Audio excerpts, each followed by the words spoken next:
Здравствуйте, уважаемые телезрители! Милан-Интер в Милане, Италия в прямом репортаже на футбольном канале НТВ+. Будьте любезны! Милан-Интер, и этим все сказано. В одном городе, в одной стране, на одном стадионе. Точно замечено.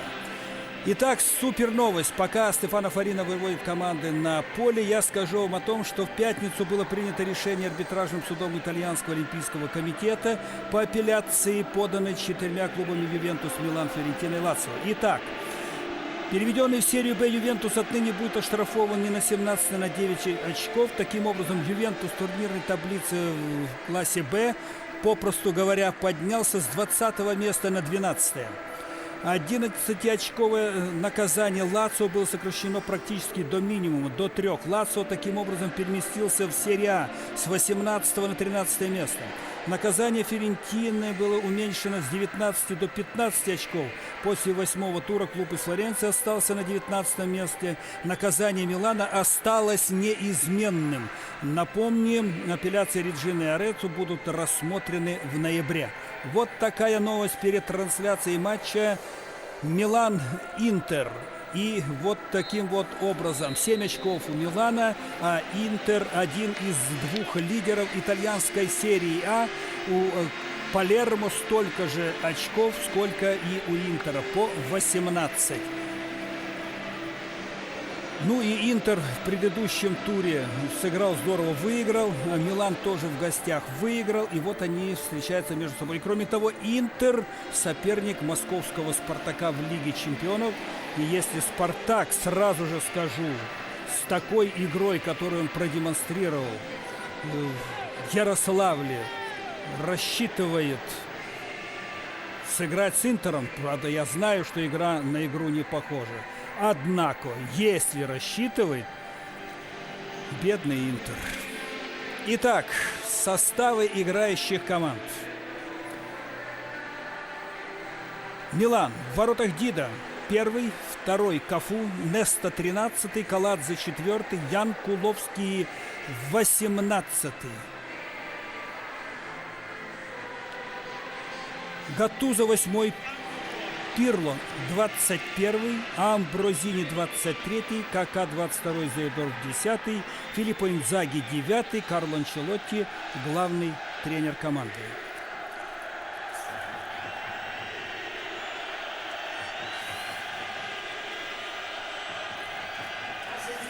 Мы видели Филиппо Инзаги и далее Интер.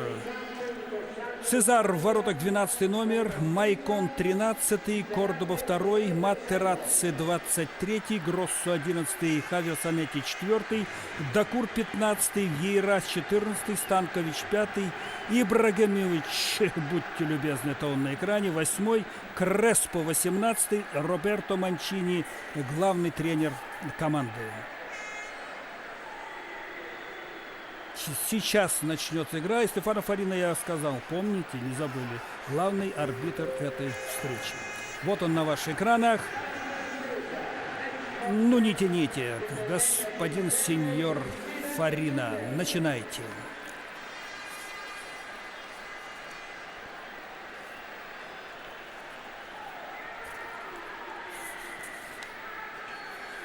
Естественно, когда я объявил о том, что арбитражный суд смягчил наказание, я не могу не обратиться к Ювентусу. Дель Пьеро провел 200-й матч за Ювентус. Ювентус выиграл в серии Б у Фросиньона. Команда идет там в середине таблицы 1-0. И как раз Дель Пьеро забил этот мяч, выйдя на замену, заменив Боженова. О том, какое место занимает Ювентус сейчас после всех штрафных санкций, я уже сказал. Интер Палермо по 18 очков, у Милана 7 и у Лацио стало тоже 7 очков.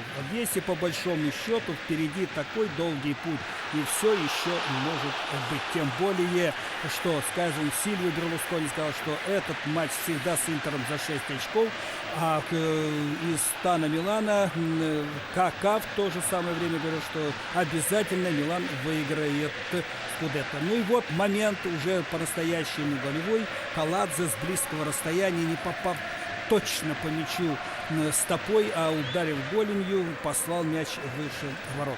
Счет не открыт, 0-0. Мы с вами наблюдаем за матчем Милан-Интер на стадионе Джузеппе Меацца.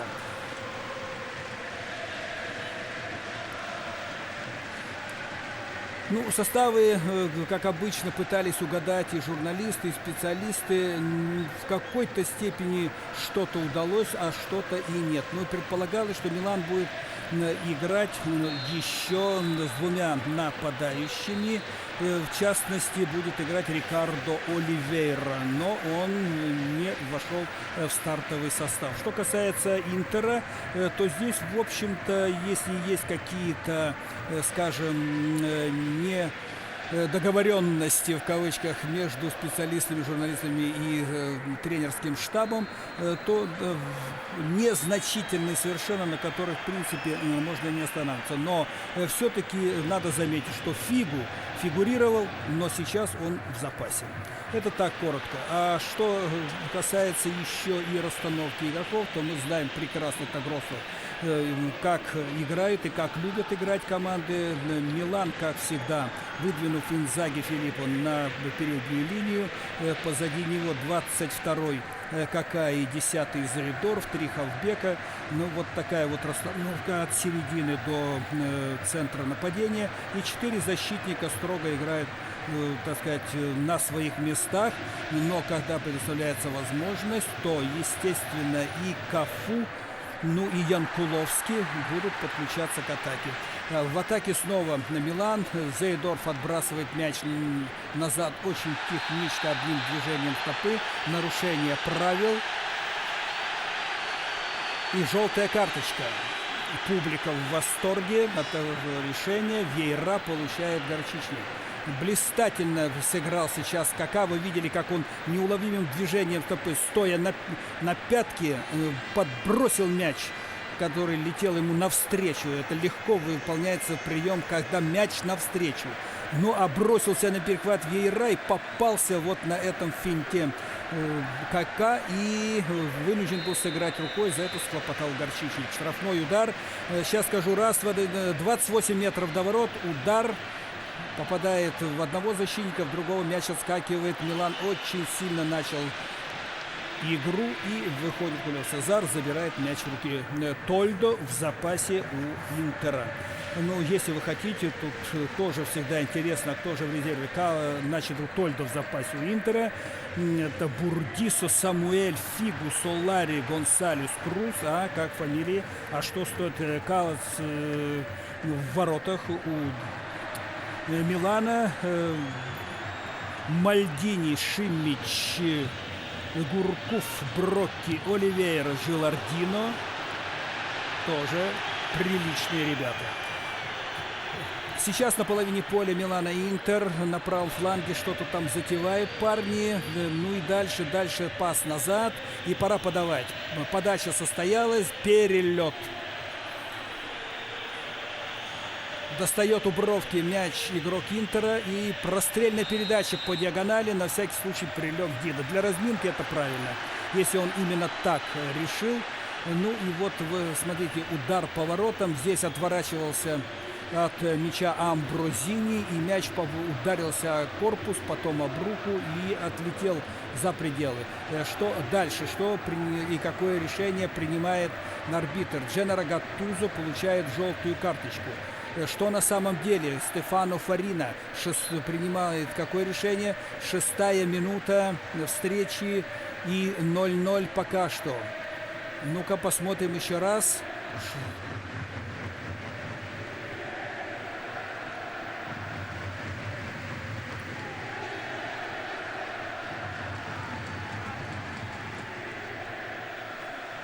Штрафной удар.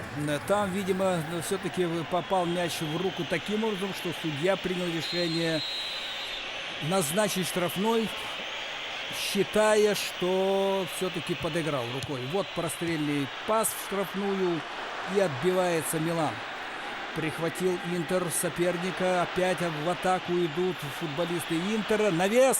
Ну, здесь не разобрались. Креспо был впереди, а вот Каладзе не понял или не расслышал, что Дида выходит, и едва как шпагой не проткнул его. Навесная передача, это опасно, молодец Дида. Классно сыграл на выходе. Счет не открыт 0. А как вам темпик? Идет вперед Милан. Пас через середину поля. Скорости. Ну-ка, пас туда направо. И кто-нибудь подключайся, если догонишь. Да. Скоростеночки-то у бразильца и немножечко не хватило. Ну-ка вот, навесная подача, когда Дида перехватывает мяч, тут же выбрасывает и организует контратаку своей команды. Философия вратарская — начать тут же атаку. Отбивая, ловя, бросаясь, падая, вставая. Только так, когда такая мысль преследует, тогда вратарь в полном порядке.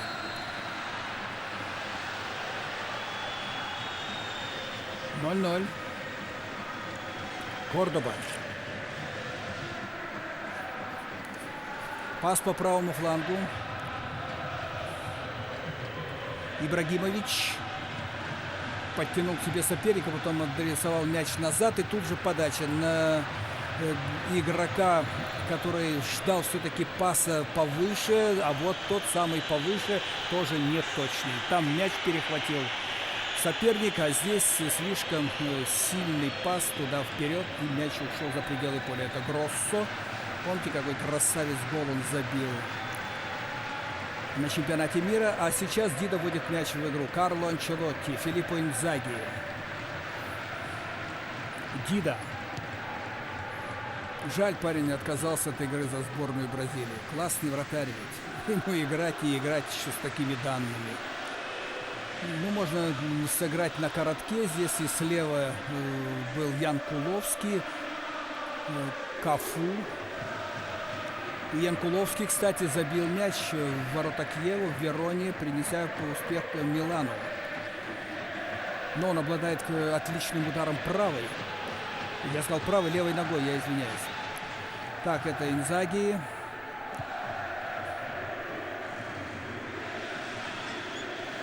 Мячом Милан, пас в центральный круг, а справа Кафу подключается, можно направо сыграть.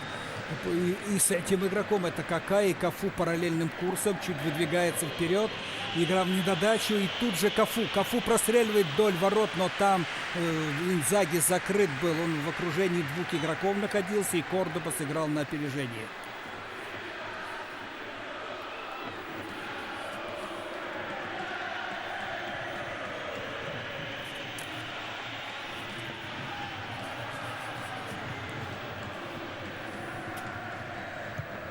Майкон. Ну, здесь расстановка игроков легко читается. Майкон, Кордоба, Матераци, Гроссо — это защита у и Интера. Хавер, Санетти, Дакур, Ейра, Станкович — полузащита. Ибрагимович, Креспо, линия атаки. Дуэт нападающий хорошо всем известный. Ну, что касается пофамильно по линиям, то Кафу, Неста, Каладзе, Янкуловский — оборона Милана, Гатузо, Пирло, Амброзини, Кака и Зейдорф. Вот это все-таки считает линия полузащиты, и Филиппо Инзаги выдвинут первым.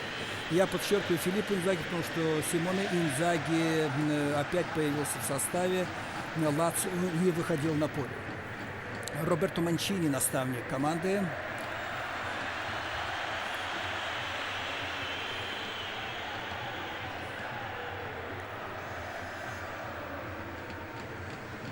(0-0) пока что.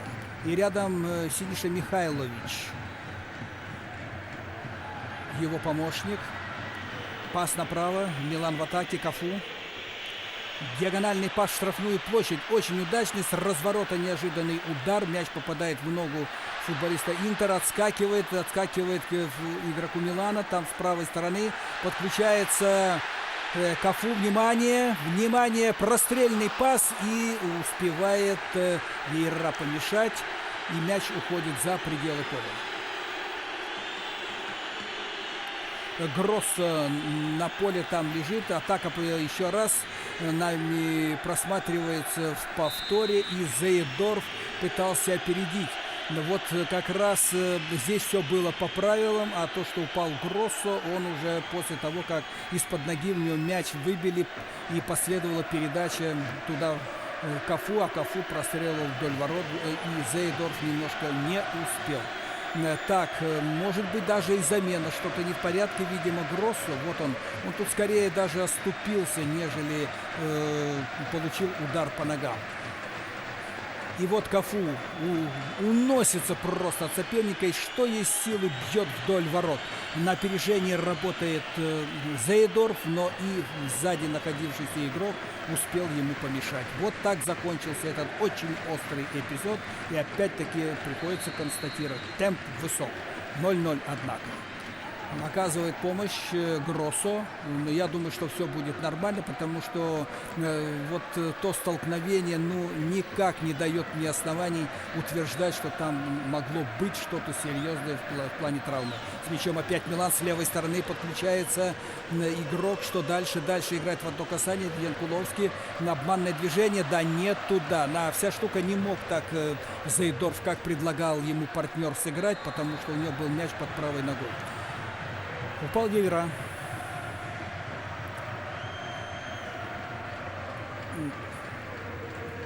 И вот Амброзини ему так слегка двинул. Но так ведь Амброзини ударил по подошве. Больно должно быть наоборот Амброзини. Иногда парнишки эти выдумывают, я вам скажу, чего-то несуразное.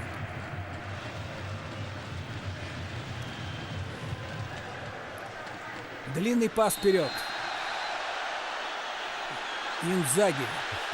Этот парень меня умиляет, вы знаете. Уложил Кордобу и удивленно смотрит, почему тот упал. Матерацци мелькнул. Герой года. И вратарь Хулио Сезар.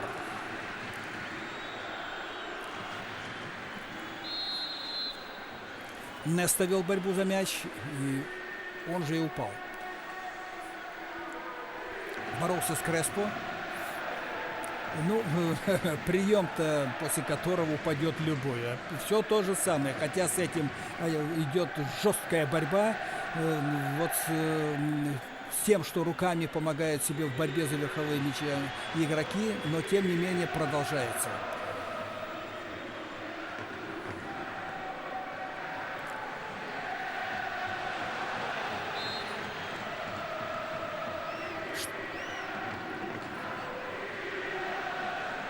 Ну-ка посмотрим, что там было. Кафу здорово вообще отнял мяч, и потом упал, ведь и не надо этого было делать. У него такая хорошая возможность для подключения к атаке была. Перед ним там был один игрок на расстоянии, он его бы пробросил, как нечего делать. В атаке снова Милан, с левой стороны Янкуловский пасует на левый фланг. Кто там затесался? Это Кака. Против него Майкон заставляет отдать мяч назад, теперь уже в центр, и передача на правый фланг. Там раньше Кафу, Гроссо проскакивает, и Кафу врезает по ноге. 0-0.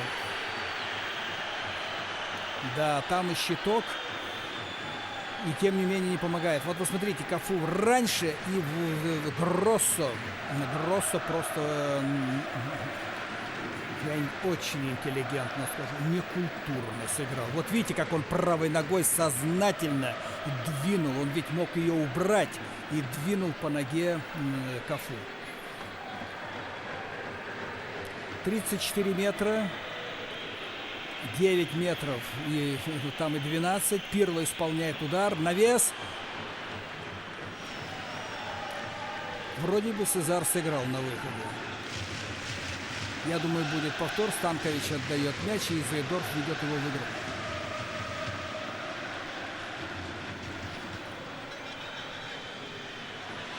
Итак, будет подача, внимание. И попал в своего. Что есть, стрельнул в штрафную и ахнул так, что свой не успел увернуться. Это Ибрагимович. Из-за боковой ведут мяч в игру футболисты Интера. Милан номинально хозяин.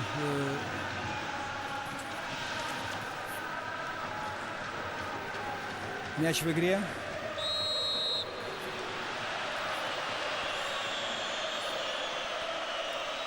Карло Анчелотти. Битком стадион. Хотя я мог этого и не говорить. Понятно. Даже неискушенным. Это Каладзе. Креспо. Штрафной в пользу Интера. Несту Ибрагимович оттолкнул. Обычная сценка. И удар поворотом. Гол 1-0 впереди Интер. Вот что любопытно. Внимание, дорогие друзья. Креспо, наверное, забил. Да, Креспо. Ну, Креспо мастак в игре на опережение. Но вот вы понимаете, какая штука любопытная. Ведь был специально сделан удар по диагонали. Знаете, такой, как прострел. Не навес мягкий такой, парашютик какой-нибудь там. А вот смотрите, удар, и вот тут-то. И когда подставляет игрок голову, естественно, он даже не амортизирует этот удар, а еще импульс добавляет. И вот удар получается уже потом поворотом очень сильным. А уж головой непредсказуемый совершенно. Поди угадай малейшее движение головы, куда улетит мяч. И несмотря на отчаянный прыжок Диды, он не спасает команду. И он не виноват. Виноват Креспо и тот, кто сделал эту прострельную передачу. 1-0 в пользу Интера, 17-я минута.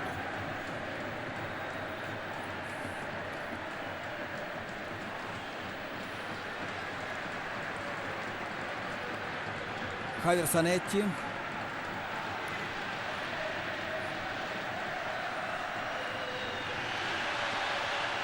Ибрагимович оттолкнул соперника, но с мячом остался Милан, поэтому Стефано Фарина вроде бы обязан был дать свисток, но с мячом Милан, поэтому было бы в пользу провинившегося. Это сейчас желтая карточка или пенальти? Ну-ка, где было нарушение, что решает Фарина?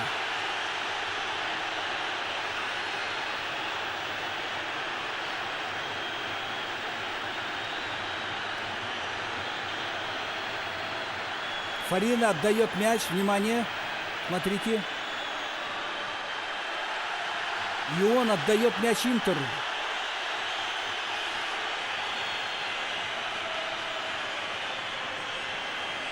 Он, оказывается, он заметил, что Филиппо Инзаги раньше, заведя руку назад, вы видели это, пытался удержать соперника, чтобы тот его не сумел правильно атаковать и отнять мяч у него, и его придержал, держа за майку, а потом тот уже облокотился о него, и они упали.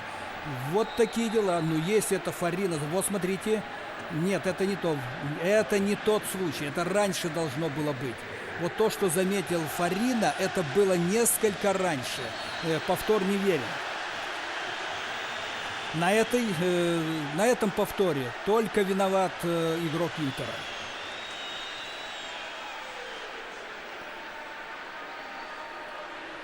Матераци.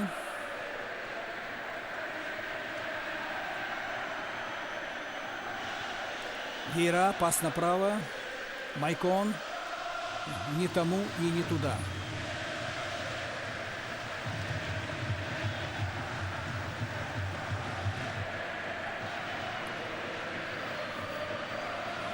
Интер воодушевлен, естественно. Я думаю, что и Милан не обескуражен, как ни в чем не бывало. И тем не менее, видимо, все-таки груз этот будет в какой-то степени сказаться. Опять нет взаимопонимания между Дидой и защитником, и он из-под руки отбивает мяч у вратаря за пределы. Смотрите, Дида на перехвате, но, правда, и мяч немножко не дотягивался, но, видимо, увидел, почувствовал, что Янкуловский будет отбивать, и руку убрал. Продолжаем наблюдать 1-0 в пользу Милана. Перехватывает мяч хозяева поля, футболисты Милана.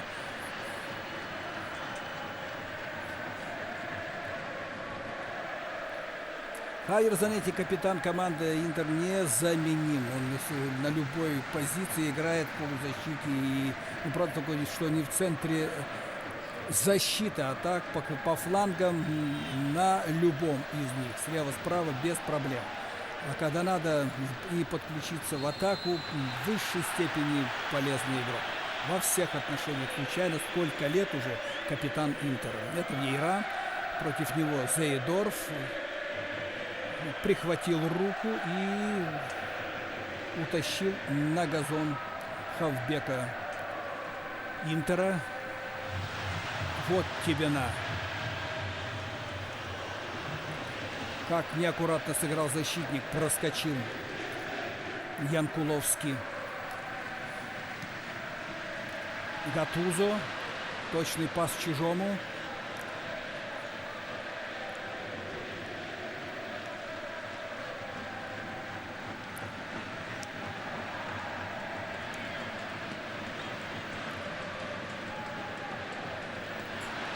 Ну вот такие ошибки, одна за другой в исполнении таких классных мастеров.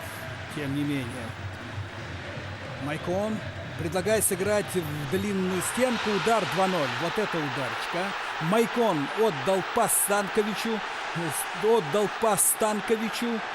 Сам предложил по правому флангу.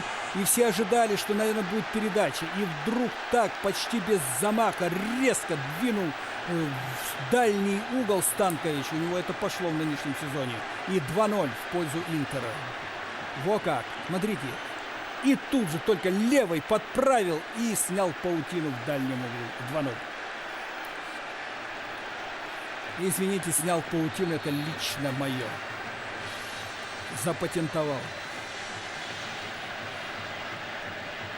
А что? Вы видели? В порыве, в экстазе зашвырнул Роберто Манчини туда, в канаву, где они там наблюдают за игрой. 2-0. 5 минут спустя. Ну-ка.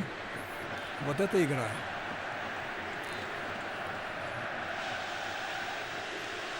Янкуловский. Пас вперед, слишком сильный, там вратарь хозяйничает будет. Вот смотрите, и ой, какой ударище, резкий, жесткий, в дальний угол ворот. И смотрите, еще мяч нырнул. И Дида даже не поймал момента, как даже ему тут, видите, сразу Майкон рванулся. И вот та сцена. Станкович Манчини. И это Манчини, говорят, все время что-то толкует, там его заменят, может быть, и так далее. Можно подумать, что такие тренеры на дороге валяются. Папашки. Зейдорф выполняет штрафной. Или Пирулов все-таки. 37 метров до ворот. Приготовился Инзаги. Навес. Это наигранный вариант. Мяч у Милана.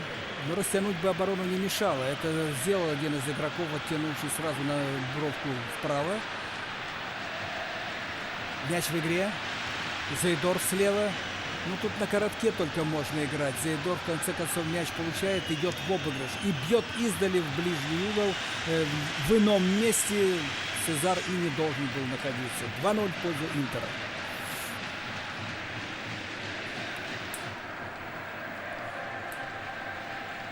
Для разминки вратаря это то, что надо.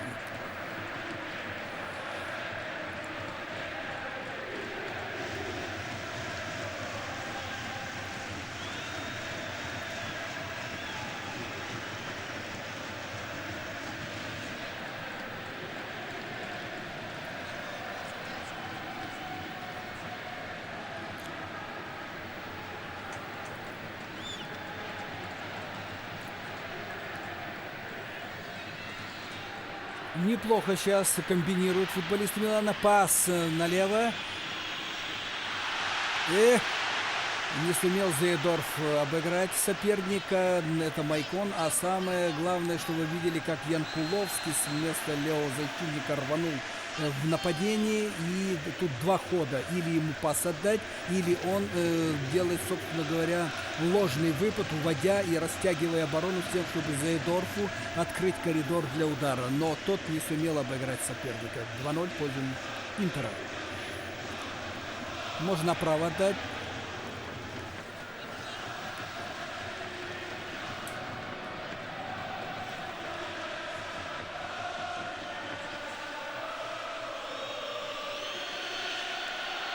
Молодец, не стал играть через центр.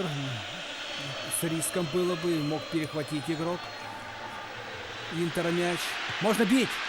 Удар сильный, здорово реагирует. Просто здорово. Это Берлускони. Гальяни справа, глядя на экран. И вот смотрите еще раз. Оп!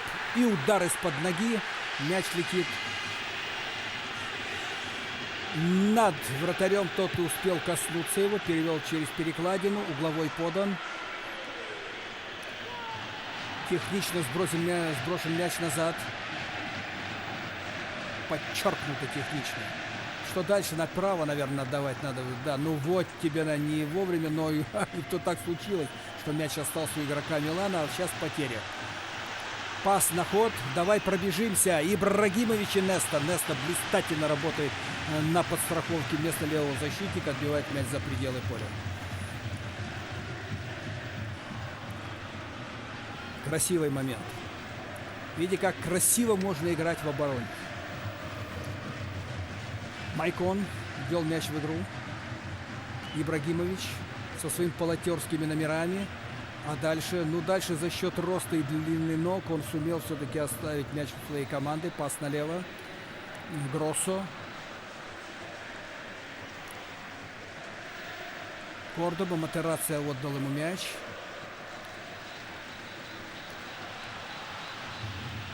Ибрагимович. Удар поворотом сходу. Вот тебе на опять. Ни с того, ни с сего. Креспо наносил удар, открывший счет. Креспо 1-0. Станкович удвоил результат. В атаке Милан. Гаттузо отдает пас партнеру. И сам открывается на правом фланге. А передача следует в центр. Внимание! Эх, не обработал мяч Инзаги. А ведь в хорошей позиции находился. Поспешил на длинном шаге, уже полагая, что он обработает, сразу выйдя на ударную позицию. Штрафной.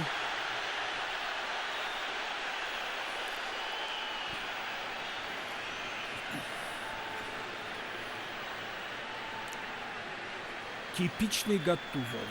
Креспо. Пробегая, там Пирло вмешался в эту дискуссию. Но штрафной в пользу Интера. Значит, пробегая, Гаттузо, так как ему казалось, незаметно задел ногу Креспо. Станкович выполняет удар. Набрасывает мяч на противоположный фланг. И Ибрагимович играет головой. Может быть, Матерацци. Только хотел сказать. И показали нам Матерацци. В таких случаях при стандартных положениях и Кордоба, и Матерацци в штрафной любого соперника присутствуют. И он уже вернулся на свое место в центр обороны.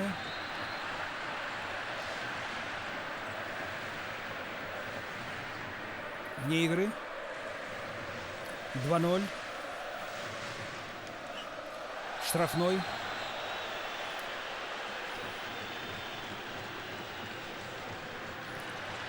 Хорошая сцена. И что? Желтая карточка Зейдорфу. А вот вы знаете, вот по-человечески, вот когда такие вещи происходят, которые мы сейчас наблюдали, обнявшись, два футболиста появились вот в кадре крупным планом. Вот судья, может быть, взять на заметку педагогически. А формально он прав, абсолютно. Я согласен с вами. Мне сейчас судьи тут наговорят что угодно.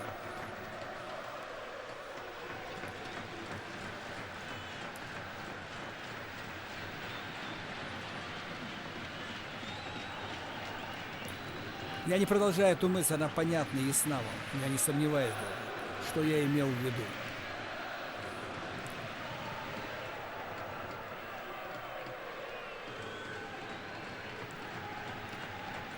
С мячом Интер, пас по левому краю, мяч за пределами поля. 2-0, это Гаттузо. Гроссо ввел мяч за боковой. Пас вперед. Мяч попал, видимо, в судью и отскочил к игроку Милана. Ну-ка, хорошая контратака. Янкуловский на всех парах отдает пас на левый край. Это Кака. Его атакуют и отбивает мяч. Угловой. Мальчик, кстати, технично сыграл, остановил мяч подошвой. Кордоба в кадре был, а Кака подает угловой. Амброзини, но куда? Ну, еще разочек. Диагональный прострельный пас в штрафную. Это как и штрафной тогда был, когда забил Креспо. Но только сейчас низом. А легче перехватить в этой ситуации, чем в той, когда верхом. И Креспо забил. Гроссо.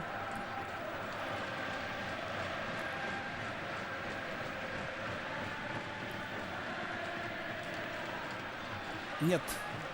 Вы согласны, что чуть раньше надо было сразу делать подачу, а потом уже затянул и собрался игрок. Он уже сманеврировал, он уже готов. И обыграть его сложнее. Мы это видели. Милан собрал немного народов в штрафной площади Интера. И даже если бы Кафу сумел набросить туда в штрафную мяч, при том, как играет Кордоба и Матерацци головой, ну, трудно, честно говоря, поверить в то, что там что-то было бы опасного для ворот Сезара. Так, мяч уже должен быть в игре. Гроссо. Кстати, ходили всякого рода разговоры, что Гроссо, Креспо не смогут выступить в матче против московского Спартака там и так далее и тому подобное. И даже против Милана, ну вот они в составе. Репетиция у Интера, конечно, я понимаю, похоже на то, что в 26-м туре было в чемпионате России в Ярославле.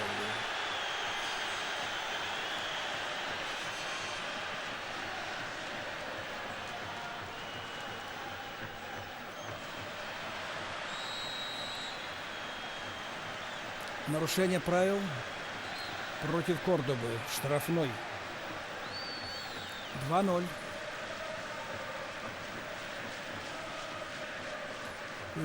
Мальдини, отдыхающий, но может появиться на поле. Правда, в какой ситуации?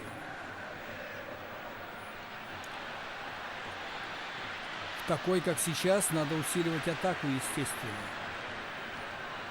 Неточный пас, а там же и штрафной. Гаттузо двинул Матерацци.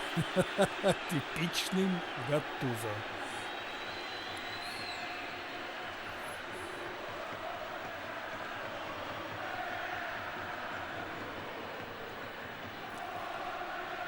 Матерацци сочкует. Я, может быть, не объективен, я зол на него, не скрываю даже это. За тот случай, правильно. Вот. А сейчас он перелетел через Гаттузо, ничего там не было.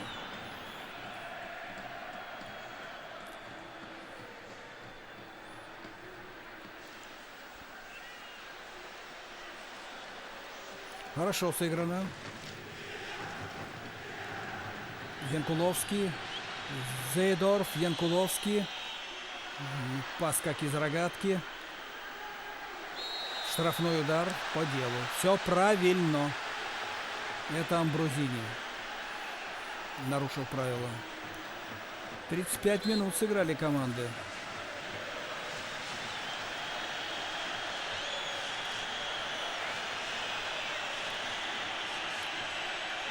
Анчелотти Фарина объяснил, почему он оштрафовал его игрока. А ведь Фарина прав.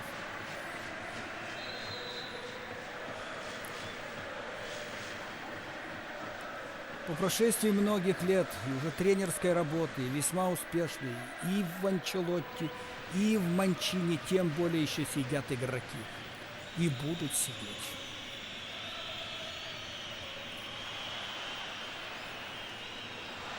Поскользнулся игрок Милана.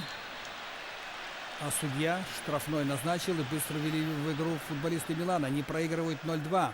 Зейдорф.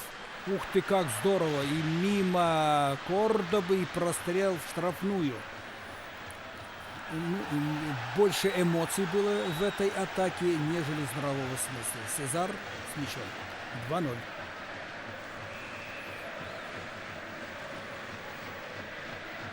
Кордоба. Сезар выбил мяч, уже находясь за линией штрафной площади. Очень часто это происходит.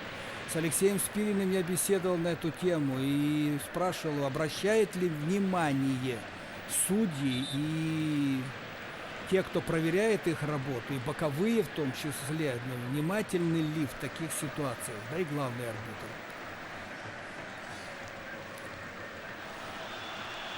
Ответ будем наблюдать. Хороший ответ, кстати. Янкуловский, Майкон из-за боковой бросил мяч в игру. А направо пас нет, налево и опять Янкуловский. Зейдорф.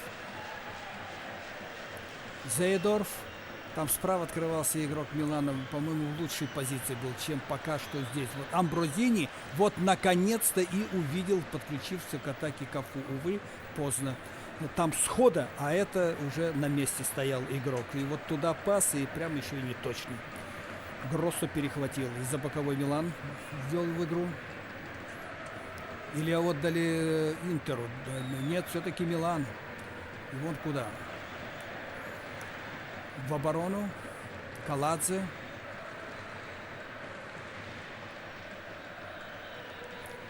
Забиты 2 мяча, и, честно говоря, ведь не придерешься к защитникам Милана и к вратарю.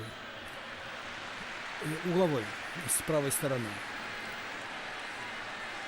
Кто ожидал, что будет такая прострельная передача после штрафного туда, к воротам? И Креспо так на опережении здорово сыграет. Или кто ожидал, что Станкович пробьет в самый верхний угол? Кафу. Матерацци отбил мяч. Неста. Дида.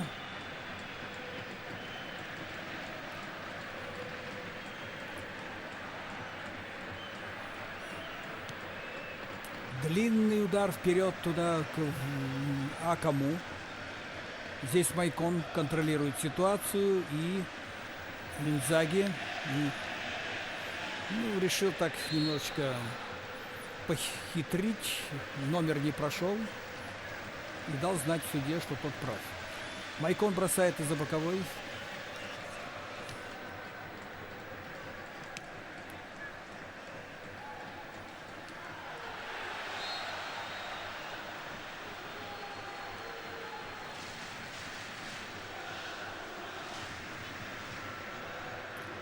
Так, кому бить штрафной? Милану.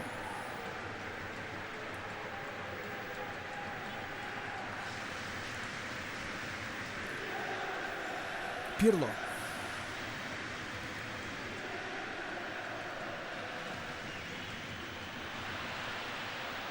Так, будет удар поворотом. Внимание. Попал мяч в кого-то из игроков, и из-за боковой Милан ведет в игру. Это Кафу бил поворотом. Зейдорф.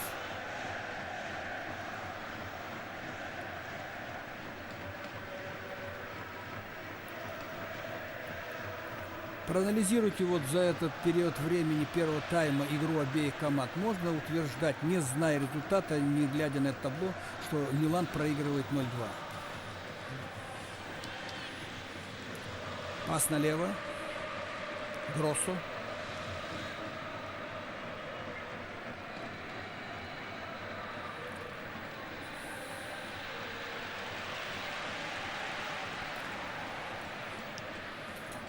Гатузо. Великолепный пас чужому. Удар с дальней дистанции. Дида в порядке. Бил Станкович.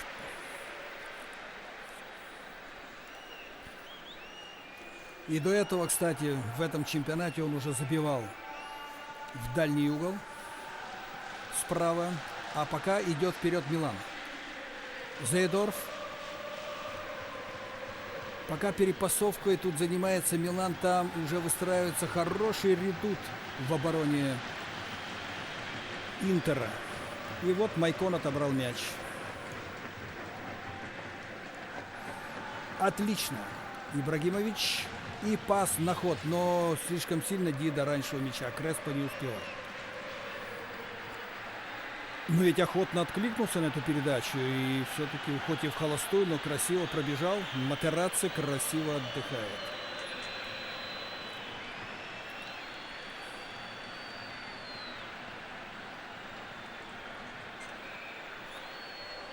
Попало по голове. За карьеру центральный защитник даже 25 мячей забил. Самуэль вышел разминаться. Может быть, ему придется войти в игру, если Матерацци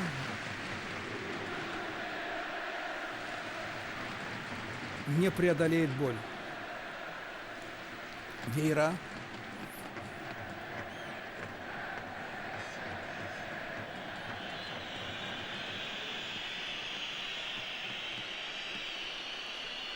Вейра и по-итальянски вот такую скороговорку понимает? Или идет речь и объяснение на другом языке? Да, что-то Матерацци досталось прилично. Интересно, в каком эпизоде. Гроссо.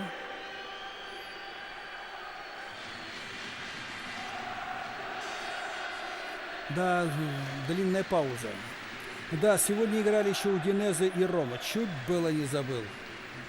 Каюсь. Феррари забил единственный мяч. Игрок Ромы. И Рома одержала победу 1-0.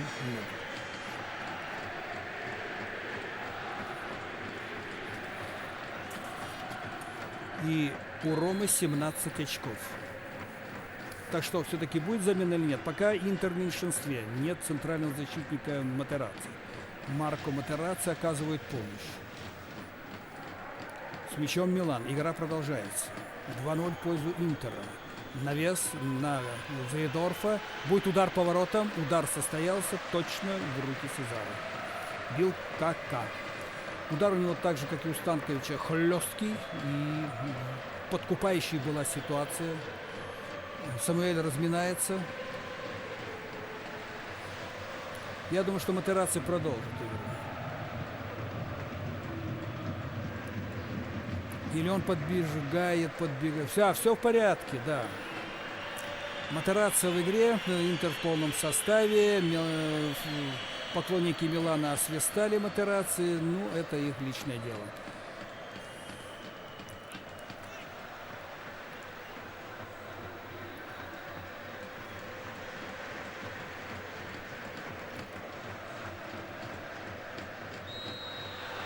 Штрафной удар.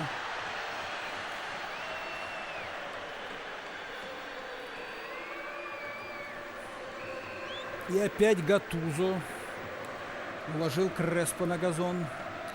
Ну, уже подходит к концу первая половина. И сейчас могут и не торопиться футболисты Интера.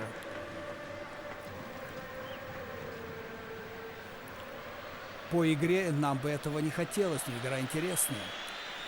И темп хороший.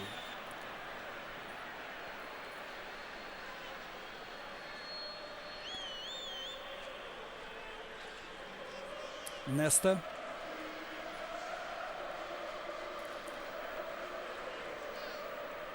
Три минуты добавляет арбитр по делу, потому что длинной была пауза. 3 минуты. Пошел отсчет. 2-0. Креспо, Станкович, авторы забитых мячей.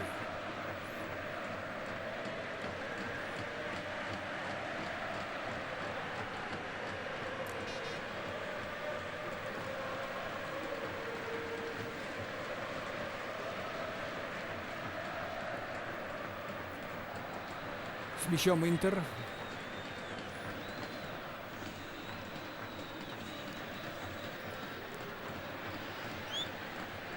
Потеря, ну, просто даже необъяснимая мяча у противоположной трибуны. Длинный пас вперед.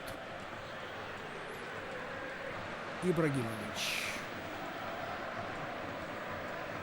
Ах, вот в чем вся штука. Вот, наконец-то нам показали. Был удар по воротам, и Матерацци подставил голову, и как раз мяч угодил ему в висок.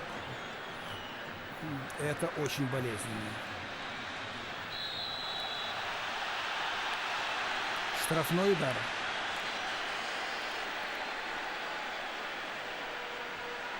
Гроссо подключился, и его придержал, между прочим, Амброзини, а подкат делал там, по-моему, Кафу.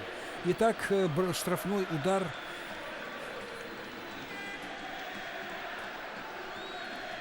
22-23 метра до ворот. 25 они насчитали. Что у них за приборы такие?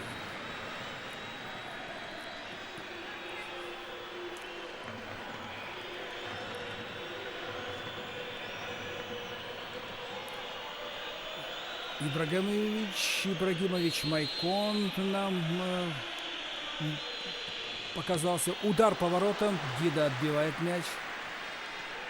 Удар смачным вышел. Смачным. И Дида вводит мяч в игру, торопится. Смотрим еще раз повтор.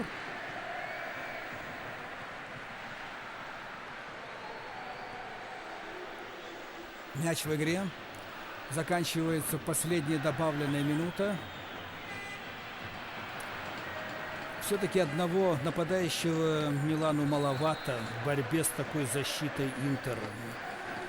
Каким бы ни был колючим Филиппо Инзаги в игре, тем не менее все-таки мало. Тем более, что он поддержки, по сути дела, от хавбеков действенной не получает. Вот чем объясняется столь не очень вразумительная игра Милана в атаке. И удары с дальней дистанции, со средней, они тоже никакой угрозы не таили, потому что вратарь в порядке, и защита стоит там как надо.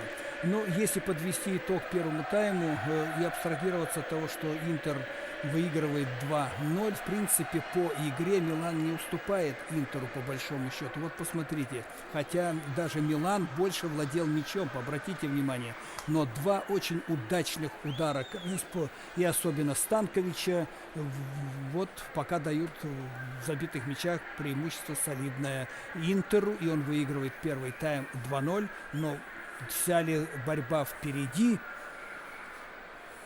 Интер достойный соперник, Милан тоже, а игра покажет. Гениальный вывод. Перерыв.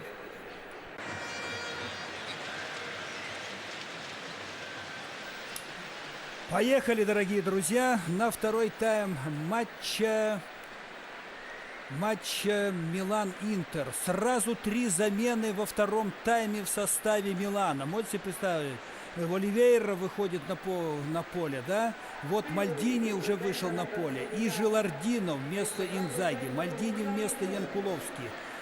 Так, и вместо кого же Оливейра, ну мы там потом разберемся, суть не в этом. Вот как отреагировали в раздевалке в перерыве руководители и тренерский штаб Милана, проигрывающего Интеру, извечному сопернику со счетом 0-2, и имея при этом преимущество в контроле мяча весь первый тайм. Но два очень удачных и, главное, что по делу, в принципе, удара игроков Интера привели к взятию ворот. И не обвинишь защитников и вратаря, повторяюсь, то, о чем я говорил в первом тайме, вынужден повторить, не обвинить же их просто. Ну что тут поделаешь?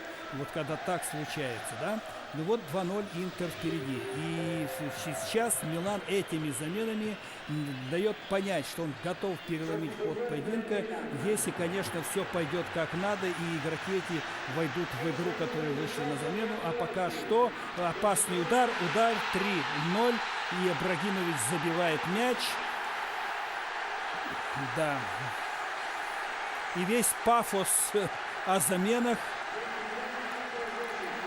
уже микшируется, откровенно говоря нашим техническим языком. Вот смотрите, удар, реагирует Дида, и Удар хитрый, между прочим, внешней стороной стопы. И вот обратите внимание, как бьет Ибрагимович. Как раз Кафу перебегает ему дорогу. Может быть, Дида момента удара не видел, потому что у того мяч попался на внешнюю сторону ноги. И чуть-чуть подрезав его, он подправляет в левый угол. Оливейра вышел на поле у Милана. Значит, два нападающих, Джелардино и Оливейра. И Мальдини слева вместо Янкуловски. Да, так вот тут и попался этот самый Дида. И, короче говоря, не сумел среагировать как надо и не выручил свою команду. 3-0. Ну, вот как тут отыграешься? Это даже любопытно. Хотя бы что предпримет Милан. И как будет протекать игра, если вот с самого начала второй половины, когда, казалось бы, Милану надо бы запереть было в защите все подступы к воротам и ни в коем случае не подпускать игроков. Они пропустили контратаку и пропустили гол. 3-0. И тут эти замены. Ну, посмотрим.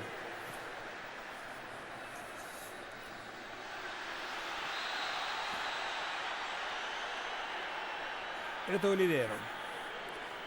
Так, значит, еще раз о составах команд. Для тех, кто не смотрит и не начал смотреть игру по каким-то причинам. Там офсайд был. Значит, Сезар у воротах у Интера 12 номер, Майкон 13, Кордоба 2, Матерацци 23, Гроссо 11, Хавер Санетти 4, Дакур 15, Вьейра 14, Станкович 5, Ибрагимович 8, Креспо 18, Роберто Манчини главный тренер. Дида в воротах у Милана, Кафу 2, Неста 13, Каладзе 4, Мальдини 3, играет вместо Янкуловски 18 номера. Далее Гаттузо 8, Пирло 21, Амброзини 23, Кака 22, Зейдорф 10, Жилардино 11 номер и Оливейра 7. В атаке Милан, удар по воротам, ну, если уж хотел Зейдорф зашвырнуть, мяч в дальний верхний угол, ему немножко это не удалось, но мысль и исполнение должны быть отмечены. Ему чуть-чуть не хватило времени, чтобы закрутить мяч как следует в дальний угол ворот. В атаке Интер, мяч у Диды.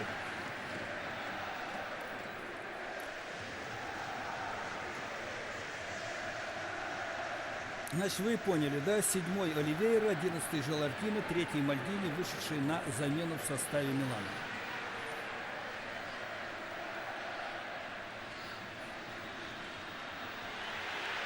Удар по воротам будет, рикошет и мяч в сетке ворот. 3-1. Зейдорф бил, мяч попал в кого-то, изменил направление. Кордоба бежит, что-то пытаясь, видимо, доказать арбитру. Желтая карточка. И гол не засчитан. Что случилось? Надо тут разбираться. Мальдини, капитан команды. Смотрите еще раз. Удар. Видимо, офсайд зафиксировал арбитр. И потому что Кордоба взывал к боковому. И вот к боковому подошел Анчелотти. Был удар по воротам. И эти, вот смотрите еще раз. Удар по воротам. Эти парни остановились. Мяч попадает в ногу игрока Интера. Изменяет направление. Влетает в верхний угол, в тот самый, который уже почистил в первом тайме.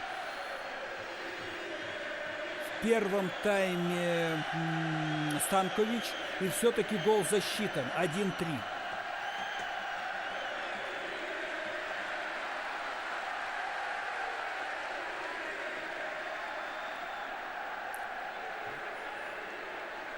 Не очень четко в трансляции все было объяснено. Альберто Джелардино схлопотал желтую карточку за пререкание, видимо, с арбитром. Ну, в общем-то, тут эмоциональный всплеск был, видимо, с точки зрения режиссера и оператора гораздо интереснее, нежели фактический материал. Надо было показывать, что принял И как приняли решение арбитры. Еще атака Милана. Мяч летит мимо ворот. Да, что-то будет. 3 замены сразу. Это уже игра ва-банк. Вот пас. И успели все-таки 2 защитника перекрыть путь Жилардина. Мальдини подключился к атаке. Сезар поймал мяч. Вот удар поворотом. Ну, в ближний угол. Здесь и обязан был находиться любой голкипер. Любой команды.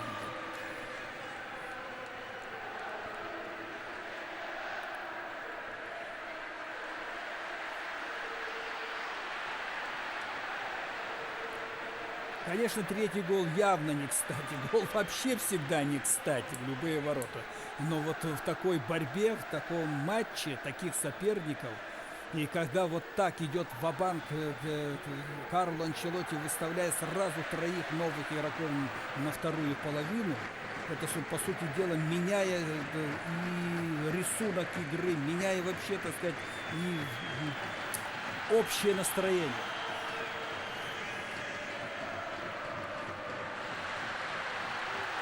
Зейдорф.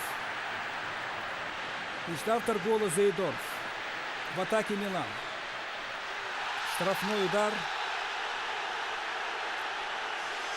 Желтая карточка. Все по делу, абсолютно. Подножка явная.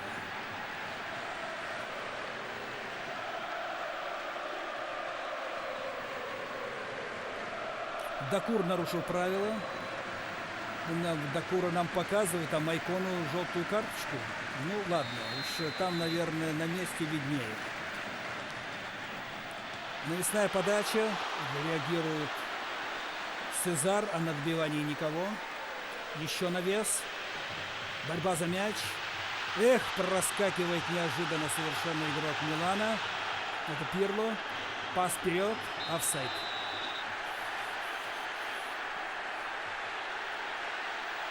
Нас ожидают очень бурные события. Эмоциональная окраска матча необыкновенно яркая.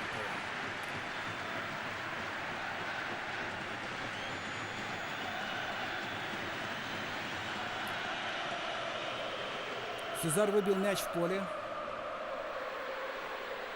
Важно Милану еще не допустить промах в обороне. Ибрагимович там.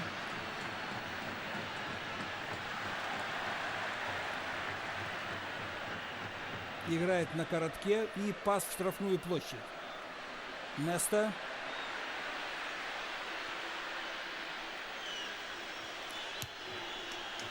Мяч остался в поле. Удачно. Штрафной удар. Желтая карточка.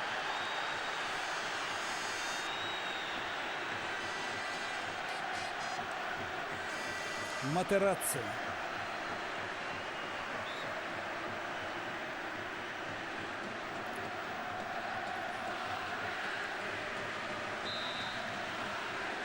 Десять минут сыграли команды с небольшим. Во второй половине 3-1 в пользу Интера. Удар поворотом. Не надо спешить. Неподготовленный совершенно удар. Абсолютно даже.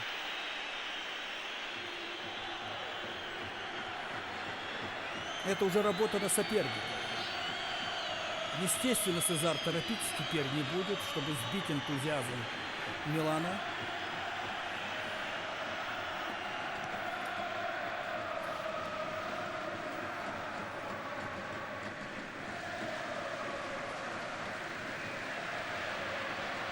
Мальдини пошел вперед, там на левом фланге рядом с ним игрок. Мальдини получает мяч, играет тоже на коротке.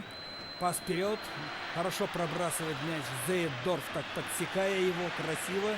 Мальдини с мячом, подача, опасный момент, удар. 3-2, во как, 3-2.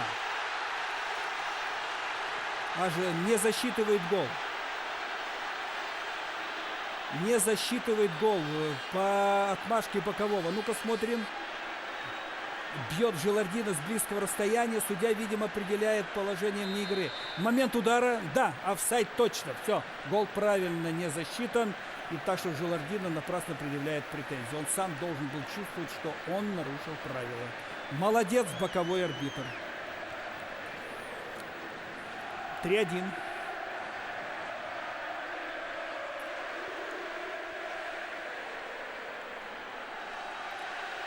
Может быть, этот гол как знак?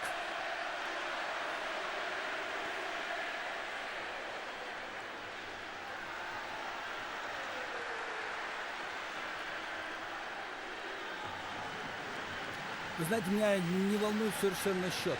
Вы не ощущаете вот это состояние, а? Я спрашиваю миллионы телезрителей. Настолько захватывает игра и дух борьбы. Сезар сыграет этот мяч и 3-1. Бурдисо готовится выйти на поле в составе Интера. Сейчас мы посмотрим, вместо кого он выйдет, и уже потом сделаем вывод, что означает эта замена, потому что выходит игрок защитного плана. Пас налево, в атаке снова Милан. Пас в разрез. Не поспел Зейдорф, не прочувствовал момента. Когда ему отдали пас на встречный курс, он опаздывал. Кафу.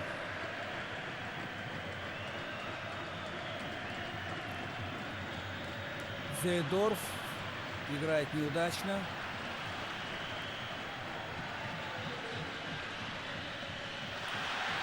Отлично. И подача.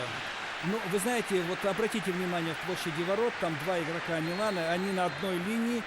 Достаточно, поверьте мне, одного игрока, чтобы перекрыть путь мячу, к любому из них. А там находились несколько игроков. Вот он, все хорошо. И вот видите как, раз, два, три в защите Интера.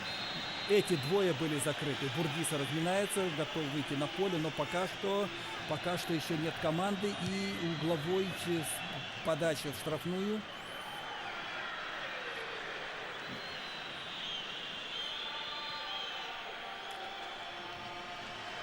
Это был удар по воротам, почти с линии штрафной, оттуда все-таки не забивают.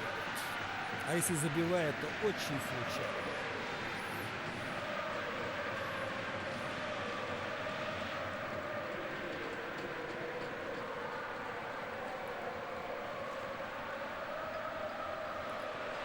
Так, будет удар по воротам, внимание, он состоялся, мяч рикошетом отскакивает к Диди, это Станкович.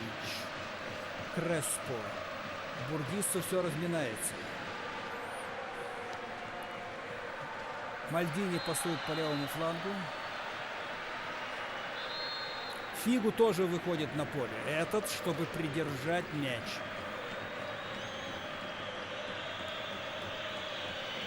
Значит, замены, видимо, кто-то из нападающих должен уйти. Выйти Фигу и кого-то еще из Гросса меняют. Значит, Бурдисо выходит вместо Гросса на левый фланг. И тут же Фигу. Кого? Роберто Манчини. Да, меняет Дакура. Значит, оставляет он двоих нападающих. Дакур больше исполнял роль опорного хавбека. И теперь Фигу. Оливейру можно оттянуть. Я размышляю, что задумал Манчини. Оливейру, то есть этого самого Вейра можно оттянуть назад, а Фигу вперед.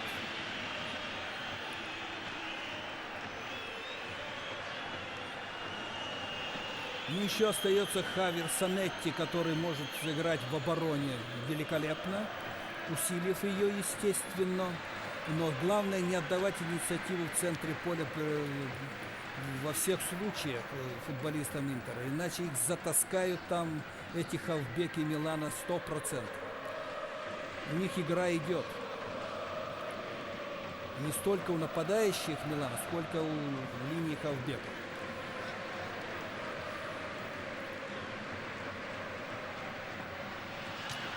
Из-за боковой Интер ведет мяч в игру. 3-1 в пользу Интера.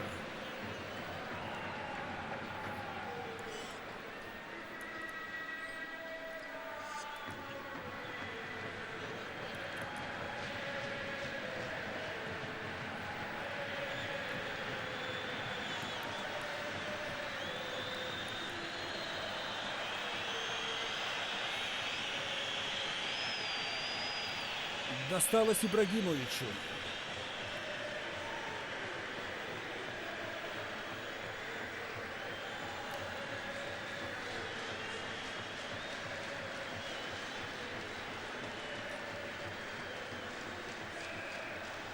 Ну, наверное, упал неловко Ибрагимович. Беседа Матерацци с главным тренером Роберто Манчини. Хавер Санетти теперь уже получает указания как капитан. У Ибрагимовича в локтевом суставе, по-моему, болит рука. Гатузо. Да, именно в этом месте.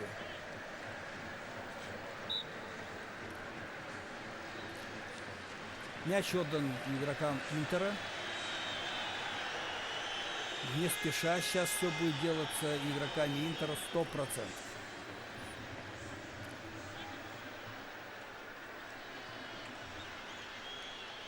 Каладзе сыграл с партнером и удар вперед.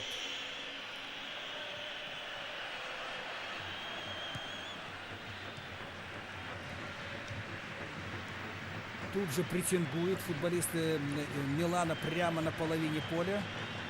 Навес штрафной площади. Выходит вратарь. Все в порядке. Майкон.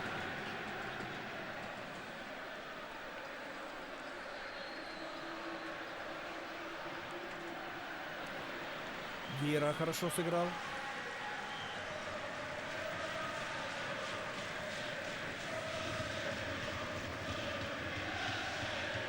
Фигу. Мяч в поле.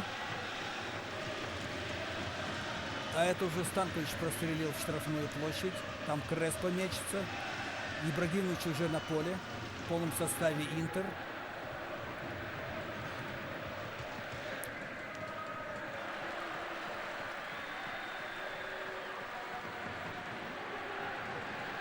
Удар вперед.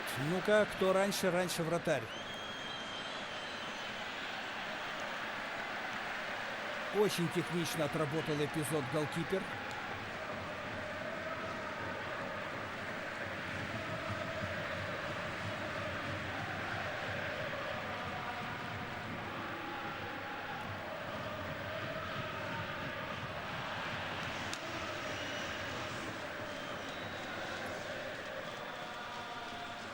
«20 минут сыграли команды. 3-1. Зейдорф. Нарушение правил.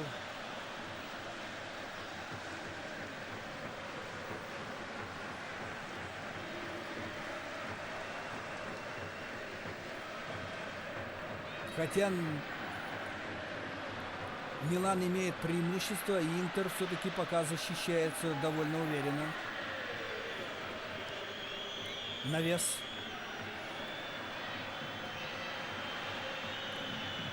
Кафу.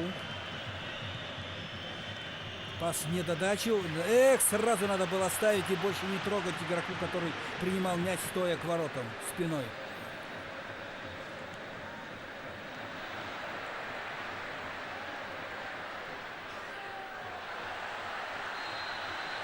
Штрафной удар.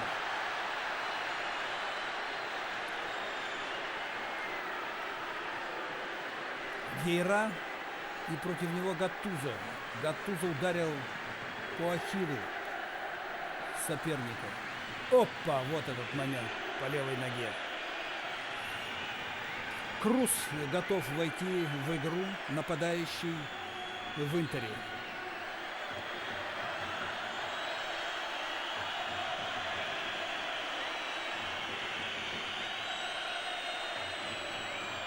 Ну, заменит кого-то из нападающих, Креспо или Ибрагимовича. Фигу. Ибрагимович.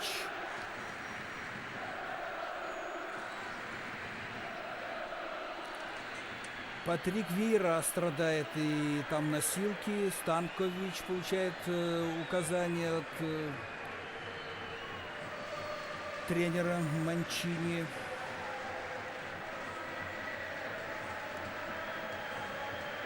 (3-1).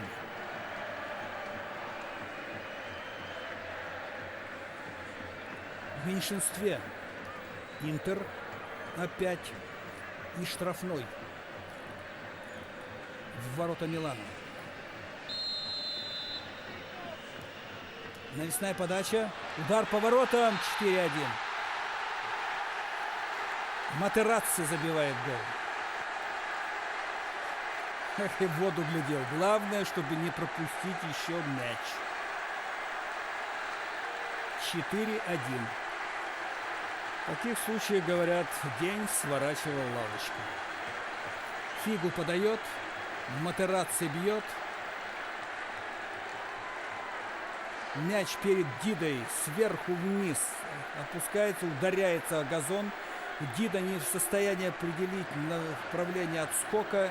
Мяч очень сильно пробил головой, насколько возможно, Матерацци. 26-й мяч он забивает в карьере. Центральный защитник. И 4-1. Это разгром. Это неприлично. И Матерацци удален с поля. Вторая желтая карточка, и Матерацци удален с поля. Узнаю брата Матерацци.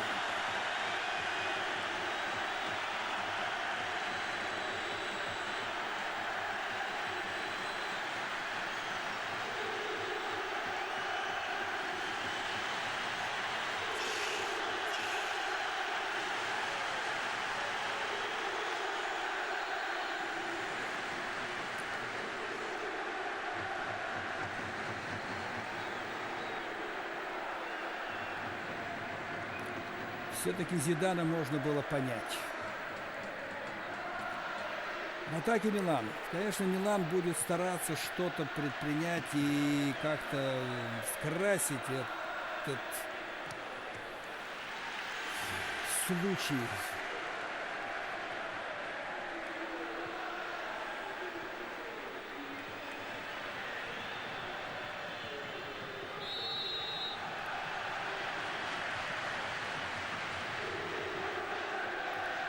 Вот такой Интер приедет в Москву на матч со Спартаком.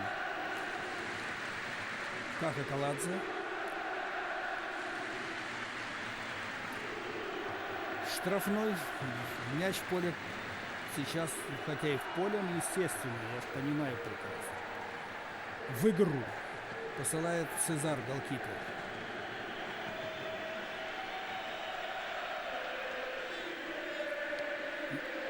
20 минут плюс добавленное время еще играть командами. Чудеса в футболе известны.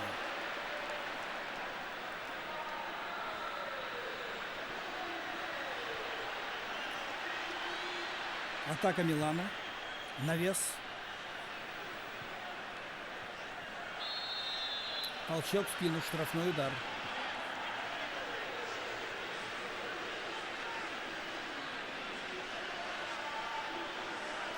Гатузо успевает переговорить со всеми. Штрафной удар.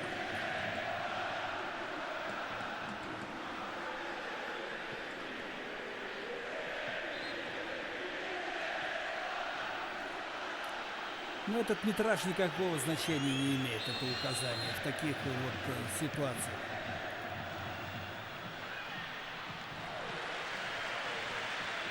Легенький удар нанес Каха Каладзе.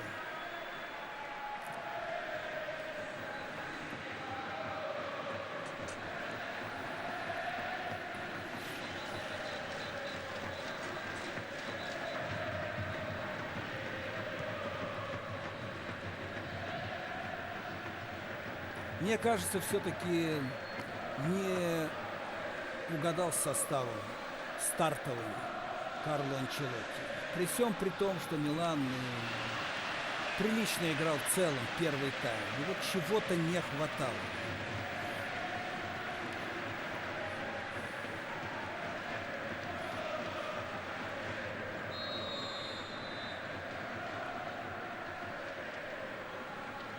Креспо. Гатузо. Кафу на правом фланге ждет мяча. Пока игра в центре.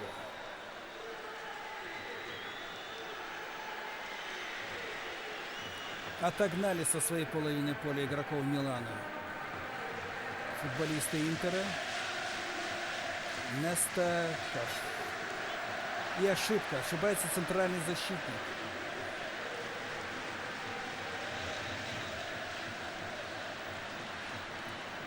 Ибрагимович потерял мяч.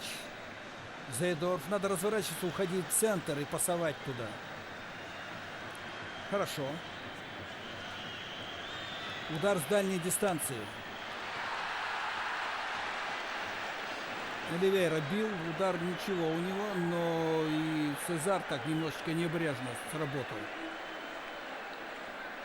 Видимо, хотел сразу поймать мяч, а он выскользнул. Ну, обошлось. Когда никого близко нет, не надо намертво даже ловить так из опыта. Двойным вариантом. Самортизировал удар и мяч подхватил. Никаких проблем.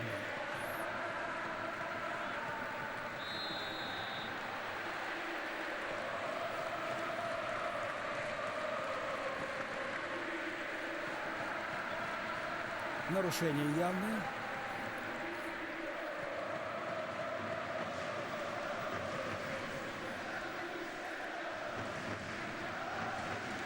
Ибрагимович на паузе хорошо сработал и точно отдал. А здесь уже явная оплошность при передаче. Идет вперед Милан.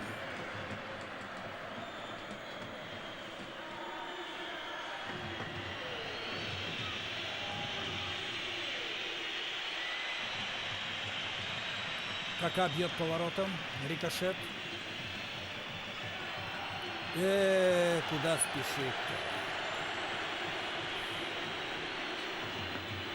Бил Зейдорф мимо. Удар от ворот, Сезар ведет мяч в игру. 4-1 в таком матче.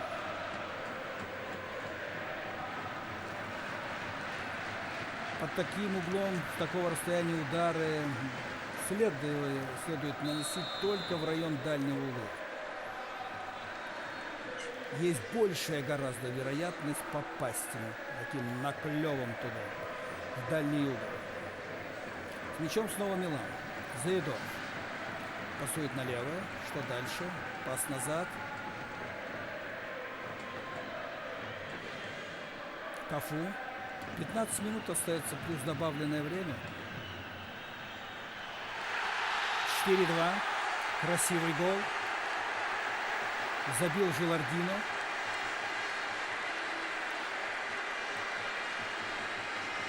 «4-2». Может быть, забрезжил рассвет.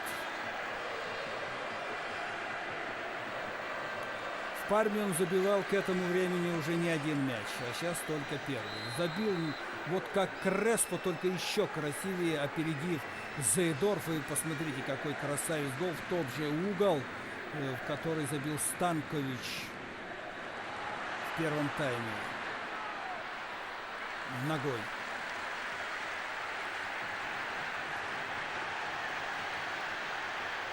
Шесть забитых мячей в такой игре. Таких соперников, когда хватало одного гола. Так, упорнейшей борьбе, сумасшедшей просто. И здесь, в принципе, так. Накал страстей не утих, но счет остужает. Соперник, правда, проигрывающий не сдается Интеру, но все-таки 2 мяча разницы еще сказываются.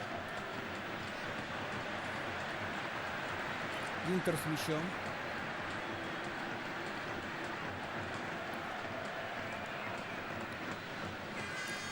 Ибрагимович. Вейра. Ибрагимович.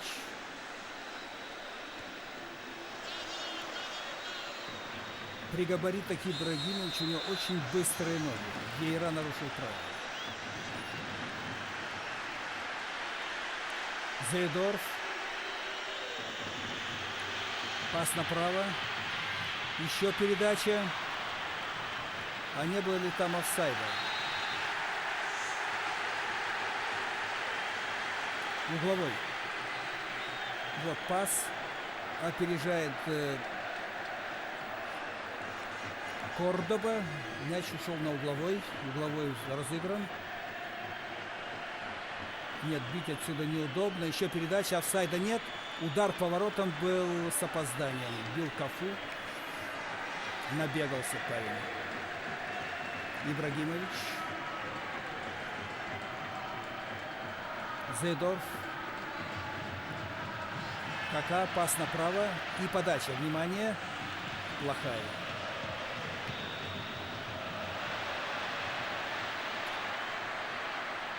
Креспо против Несты. 1 на 1, но успевает оттянуться назад, по-моему, Каладзе. Там кто-то еще из хавбеков. По-моему, даже, может быть, и Гатуза. Пас на правый фланг.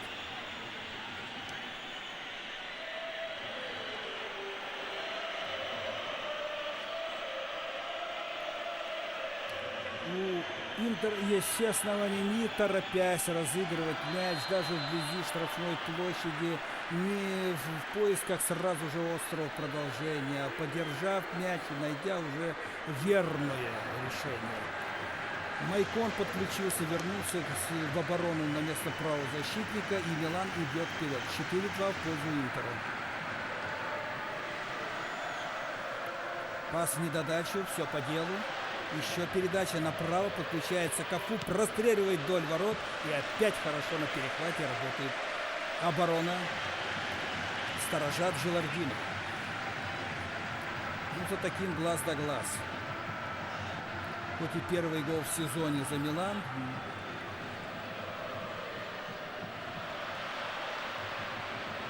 Тем не менее, думаю, своих бомбардирских качеств он не утратил.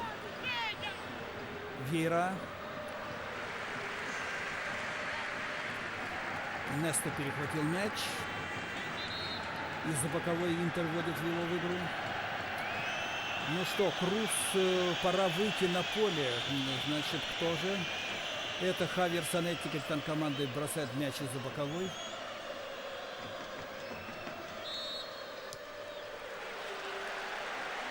Все еще размышляют тренеры и Роберто Манчини и его помощник Синиша Михайлович.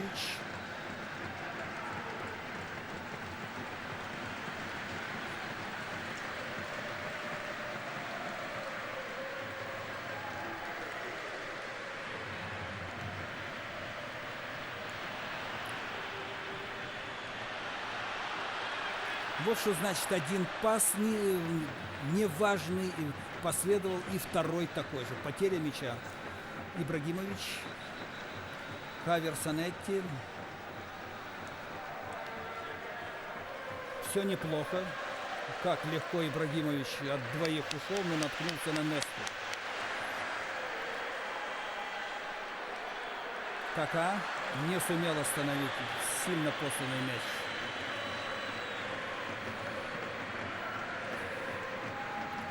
Похоже, Ибрагимович хочет замену. И он все время тут пасется возле этой бровки, где запасные и тренеры.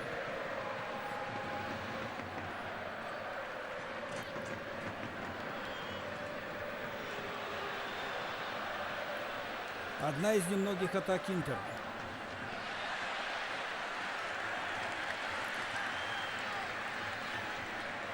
Креспо.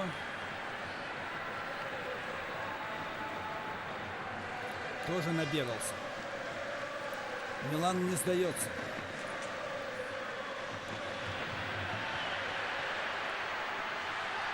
Пас получает Жилардино от соперника.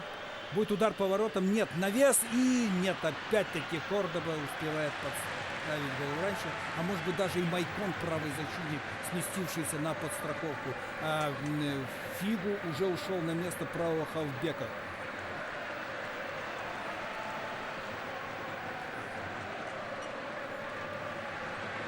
Зейдорф.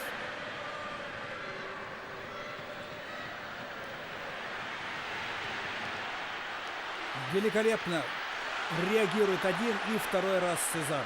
После удара Кафу и повторного удара после отскока от его мяча. Браво, Сезар, браво, молодец. Мало времени остается до окончания игры. Вот смотрите, первый удар. Внимание. Реакция великолепная. Еще удар с хода. Бил Зейдорф левый. Поскользнулся, правда. Может быть, поэтому и не сумел чуть дальше пробить от вратаря. Но вратарь красавчик. Смотрите, как он быстро вскочил и опять среагировал. А ведь мог попасться на так называемом встречном движении. Да, Ибрагимович ушел, Самуэль вышел вместо него. Самуэль — это центральный защитник, значит, укрепляет явно оборону Роберто Манчини. Все ждали Круса, нападающего. Милан прижал очень крепко Интер штрафной площади. И опять удар с дальней дистанции. Народа там много, и кто-то принял удар на себя. Гатузо. Пас направо. Угловой справа будут подавать футболисты Милана. Санетти выбил мяч на угловой. Он уже, по-моему, играет роль левого защитника. И в подкате великолепно отыграл эпизод. Угловой подан, мяч отбит. Надо выходить с защитником и выжимать.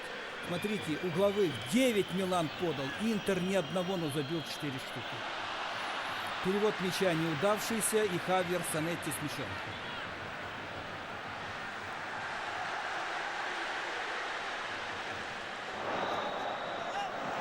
Это штрафной удар.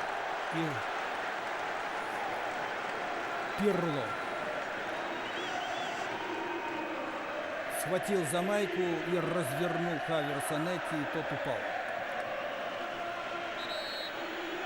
А это когда Хавьер Санетти выбил мяч на угловой из-под ноги Зейдорфа. А сейчас штрафной уже, естественно, Интер торопиться не будет. Простил, по-моему, Фарина Пирло, не показал ему желтую карточку, был удар по воротам, мы видели, Дида спокойно сыграл этот эпизод, и опять Милан атакует. Догоняет мяч, игрок Милана и зарабатывает угловой. Но в принципе, я с вами согласен, пас не очень аккуратный был по левому краю.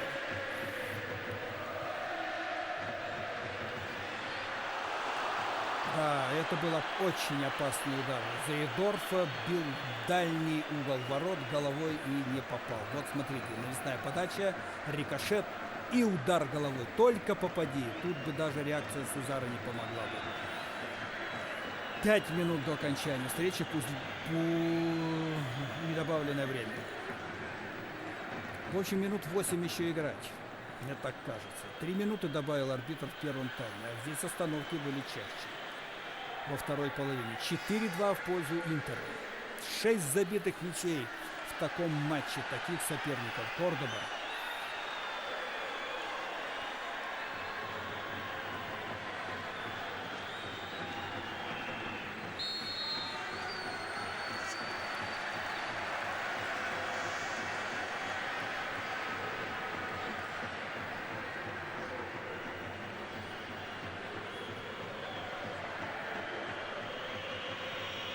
Попытка нанести удар по воротам издали не увенчалась успехом. Неста с мячом, пас направо.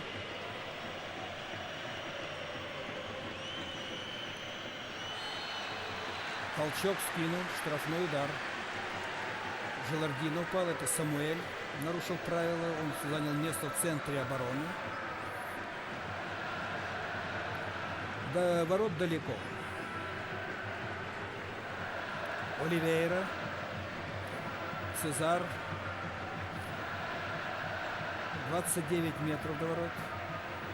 Почему не Пьяный пытался предугадать, сколько метров? Мне думалось, что 30. Ну, на метр дальше я бы поставил мяч. Зейдорф бьет штрафной, смотрите. Не тяжелый мяч для вратаря.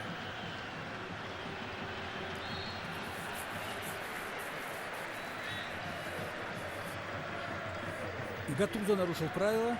Он капитанствует.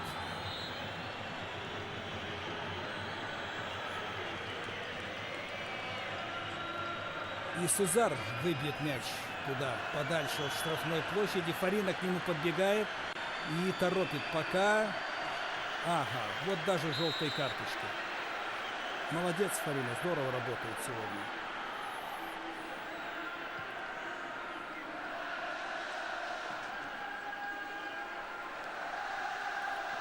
Хавер Санетти. Фигу. Опасная игра. Свободный удар.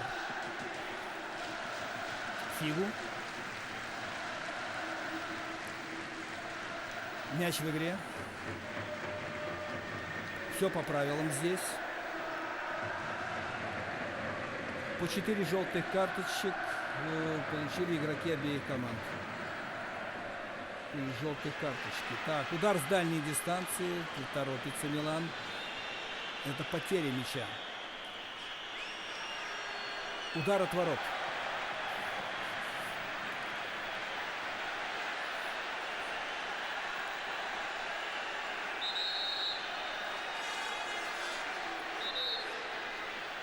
Нарушение правил со стороны Оливейры. Повтор момента.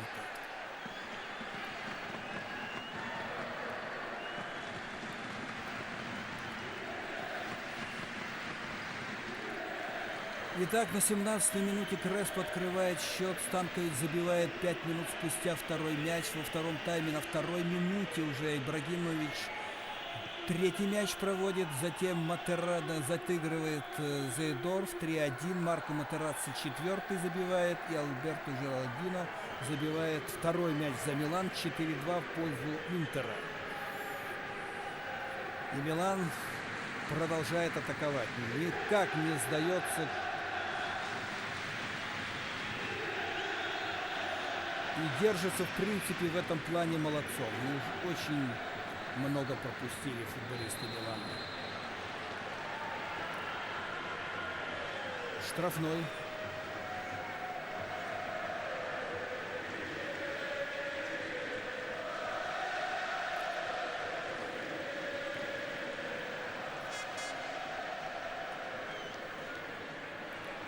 Последняя минута и пойдет добавленное время.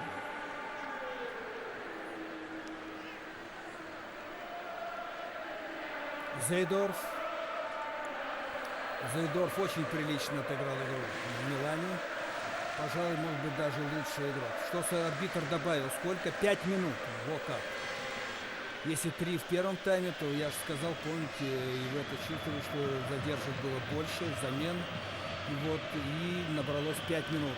Сезар хорошо играет на выходе вроде бы, но третий мяч влетает в сетку ворот, и счет становится 4-3. Станкович пытается спасти команду, Желардино успевает раньше пробить, а Станкович не успевает преградить путь мячу. Итак, за 4,5 минуты до окончания матча, до окончания уже матча полностью, так все-таки Кака забивает, а нам Желардино показывает. Ну, надо тут уточнять. Давайте еще раз посмотрим.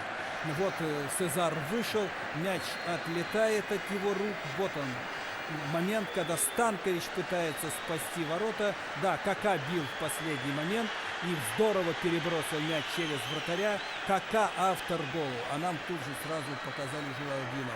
Значит, Кака, 91-я минута, 4-3. Ну, неужели произойдет чудо? А? 4-3.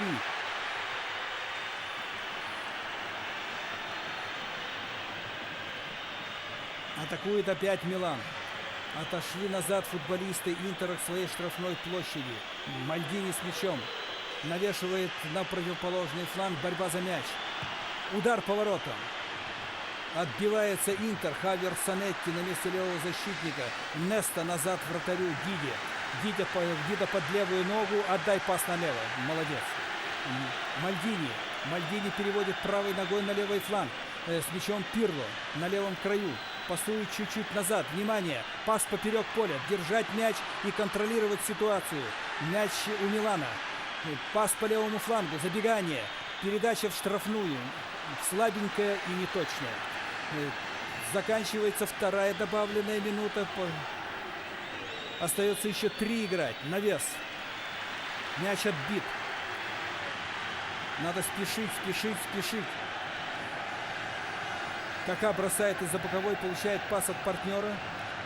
Это Зейдорф. Устремляется вперед, берет игру на себя, двоих обводит. Внимание, навесная подача на противоположный фланг. Перелет. Спешит игрок Милана, достает мяч у углового флага, играет назад. Надо уже ва-банк подключаться в атаку туда еще игрокам полузащиты. Перевод мяча на противоположный фланг. Хавьер Санетти отправляет мяч за боковую. 4-3 в пользу Интера. Манчини показывает, чтобы игроки выходили все-таки по возможности из штрафной площади, дожимали оттуда нападающих. Кака зарабатывает угловой. 2 минуты остается до окончания этого удивительного совершенно матча. 7 забитых мячей. И когда это было? В матче Милан-Интер. Суперклассику итальянского футбола. Подача. Мяч отбит защитником. Кто-то подхватывает из футболиста Милана. Из Интера некому там просто. Еще один навес. Борьба за мяч. Удар. Эх! И никто не поспевает к этой диагональной передаче головой с места левого крайнего. Никто. Ни у кого чутья не хватило. 4-3. А классный момент был, чтобы сплетать гол. Вот этот удар. И никого. Все отстали, все сосредоточены были на левом фланге. Это Оливейра, а сзади него, по-моему, Неста даже бил. Это что-то похоже было даже на удар по воротам, но там и офсайд похоже был. Если боковой не поднял, то он, конечно, ошибался, между прочим. 4-3, еще остается минута 10 секунд играть. Атакует Милан, пас на левый фланг. Анчелотти наблюдает спокойно, довольно-таки, в ожидании чуда, верит в это. Минута, ровно минута остается до окончания этой потрясающей совершенно игры с таким обилием голов. При полном преимуществе игровом Милана в контроле мяча. 3 забил. Хватит ли ему еще времени, чтобы спасти эту игру? Если он это сделает, можно памятник ставить. Пас направо. Подача в штрафную площадь. Опасный момент. Удар по воротам. Мяч летит за пределы поля. Угловой удар. Ну, можно и Диди уже бежать туда, вратарю, в штрафную площадь. Всей команде попытаться забить. Угловой с правой стороны. 23 минуты до окончания. Навесная подача. Кто-то из защитников мяч выбивает за пределы штрафной. Сезар дает команду, чтобы все вышли из пределов штрафной. Тем игрокам, кто услышал, удается, но в то же самое время мяч покидает пределы поля, и секундочку, судья показывает желтую карточку. Сейчас узнаем кому, потому что это происходит у дальней трибуны, у дальней бровки боковой. Так, и, видимо, штрафной удар. Майкон схлопотал желтую карточку и показывает, что время истекло. И еще желтая карточка. Или это повтор? Наверное, по этой причине. Потому что судье указывает, сегодня запрещено указывать что-либо. Удалить игрока или, скажем, показать ему желтую карточку. Игроки об этом знают. Штрафной удар. Внимание! Внимание! Так, Бурдиса получил желтую карточку. Это игрок Интера. Подача в штрафную, и мяч уходит на угловой. И свисток арбитра. Интер все-таки одержал победу. 7 забитых мячей. Браво, игроки обеих команд. Молодцы футболисты Милана, не сдались и продолжали борьбу. Конечно же, в каких-то ситуациях Интеру повезло с забитыми мячами, особенно вторым удачным ударом Станковича. Ну и в целом не это обеспечило побед Интеру. Они были все-таки в атаке по целенаправленней. А Милан много возился все-таки с мячом, но 3 успел забить. 4-3. Выдающийся матч выдающихся команд.